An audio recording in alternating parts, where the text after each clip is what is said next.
too is that, I just feel that this drug awareness is so important because I feel like so many times when we have a tragedy, it's in our national consciousness. Like last night, I watched a program on John Belushi, The Life and Times of John Belushi.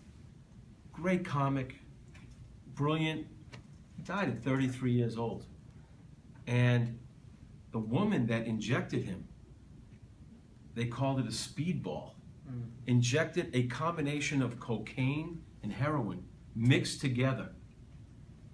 And the person who did the autopsy said one makes your brain shut down, the other one makes your heart, and you mix them together. And he had like 5 doses. I mean, and going back, and I always say, and this is always a perfect time to bring it up, we all love music here. Look at all, you're my generation, Andrew, so you can know, but look at all the great musicians who died of drug overdoses at 27 years old. Think about that. Club. Think about that. Janis Joplin, Jimi Hendrix died in 1970, like a month apart. Jim Morrison of The Doors, Kurt Cobain, recently Amy Winehouse, all 27, all had decades of great music ahead of them, and they all succumbed to drugs at just 27 years of age.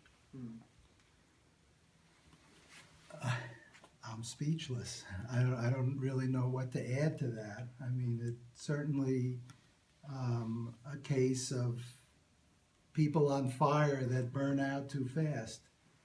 And, when you're, for many people that are in the limelight, their lives are so fast and they're exposed to so much and there are so many temptations, and the sense of normalcy, doesn't really exist. One of the things people talk about in families where there's addiction is that you have to guess at what normal is because you just don't know. And so I think they don't live, quote unquote, normal lives. I mean, the book by Bob Woodward, Wired, which is the biography of John Belushi, really goes into graphic detail as to, his rise and his descent, and an unbelievable up-close look at somebody, just burning out from, the ravages of his addiction. So it's a tragedy when you think about the promise that these people had for decades to come. I mean, where are all the Tony Bennett's, right? Yeah, exactly. And then let's talk about, look, I don't want to be anti-doctors, but so many cases of doctors prescribing painkillers like candy, and it's reached epidemic forms. What can be done to control these doctors who are just prescribing these painkillers? I mean, recently, also in the limelight, Prince. I mean, he was Michael Jackson. I mean, they were just taking painkillers like candy, and both of them died, very young because of addiction to painkillers.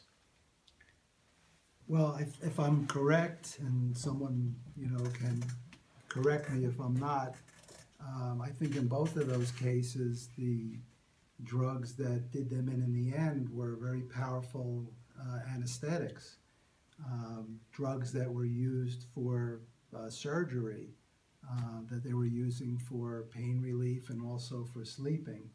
And so, certainly that's, irresponsible on the part of any physician that would make those kind of prescriptions. So I think it's a combination. For some doctors, it's a matter of education. And in the helping field, there's more and more integration between physical health and mental health and addiction in terms of the training that goes on. So I think that will certainly make a difference. And the other part of it is enforcement, that there has to be punishment for people that prescribe in a way that that perpetuates the abuse and addiction and more often than not death. So I think education, awareness, and law enforcement are critical components. Absolutely. Bob, talk about that, because I just had so many stories about doctors and unethical. It's just, they way overprescribe, and patients just become addicted to painkillers. So the doctors have this ability to prescribe, right? And people take them. And people take 60 pills for a sprained wrist, and they take the prescription for them. The part that just really resonates with me is where's the outrage in our community now? Where is the stand up and I'm not taking it anymore? It seems like everywhere we turn, we just accept things. You said before, when you see somebody die tragically and people get upset about it. It seems like the time frame in which people are getting upset gets shorter and shorter. Exactly. It used to be, days they would be upset. Now it's, 45 minutes, and then they're moving on to the next thing. Whether it's cops being killed, whether it's people dying in the streets from terrorists, or whether it's drug addicts that are killing people to steal for something or ripping off drugstores.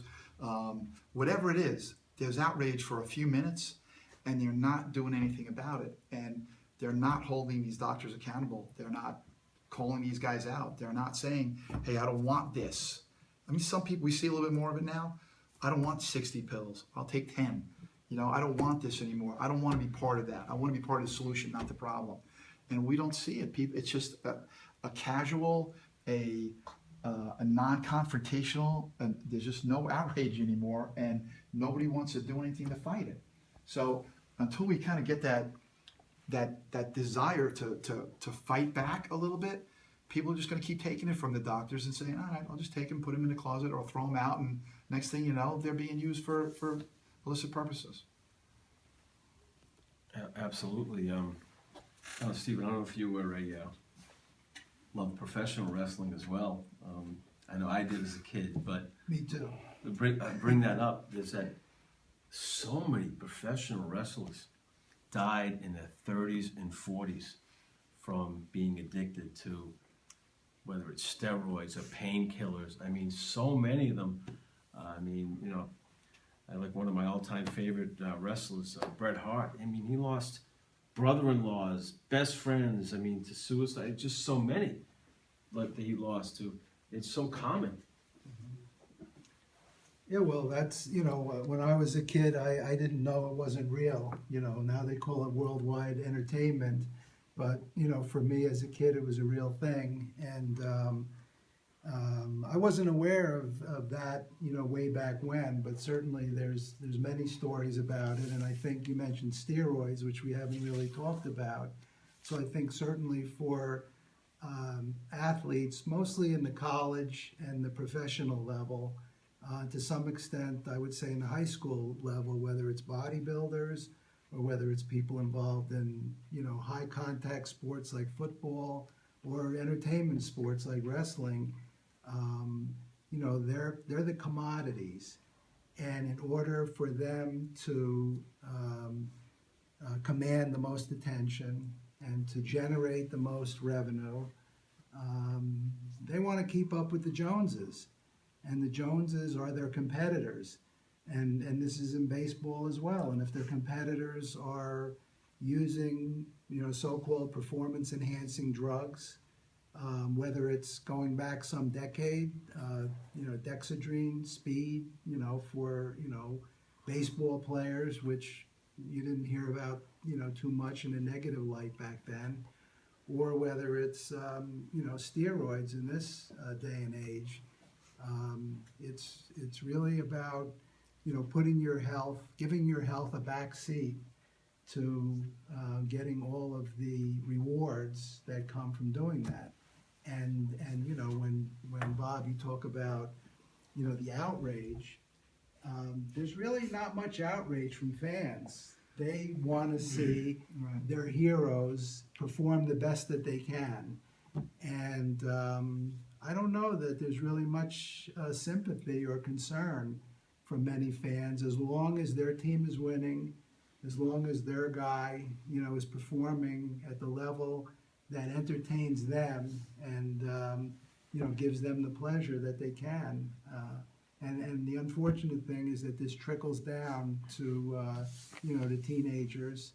And, you see kids in the gym that just don't look normal in many cases and have access to, to steroids and don't maybe really understand what the impact is on their, future health. Absolutely. Jake, what are some of the common themes that you deal with and you're dealing with people with addictions? Yes. Well, I'd like to look at today and its impact on substance abuse. You just mentioned a lot of athletes were drawn to substance abuse, and I think one commonality that has to do with that is the impact on brain injury and substance abuse, and the impact on our brain with substance abuse. I mean, if you look at society today, and you look at some of the changes that we had, we're a very quick, fast-paced society, so our emotional and cognitive stamina has kind of gone down when we're dealing with or faced with pain. There's the obvious genetic or epigenetic argument against that or to support that. But really, what's needed is people to understand emotions, understand that, this isn't, life isn't always Disney World, that you have highs, you have lows, but ways to, understand emotions and how to deal with it. Because, as we mentioned before, there's a tremendous correlation of mental health and substance abuse. So, within my work, I really look at mindfulness as a tremendous tool, and it's becoming huge today as a way for people to, regulate their own emotions, regulate their own states that don't harm themselves or their families. And, I look at people who, who go down roads of substance abuse as almost a way to fix things, and it's a coping mechanism, and that's a strength in itself. It's just a simple shift that creates a monumental change in many regards. But it's the quicker you find that, the better it is, and that's why I think it's so important. That schools, not just breed left brains and throw information down kids' throat. We have kids who are swimming, and the tides are becoming stronger. We have to teach kids how to swim. We have to teach kids how to cope, and that comes with building your emotions and reprogramming coping mechanisms in many regards.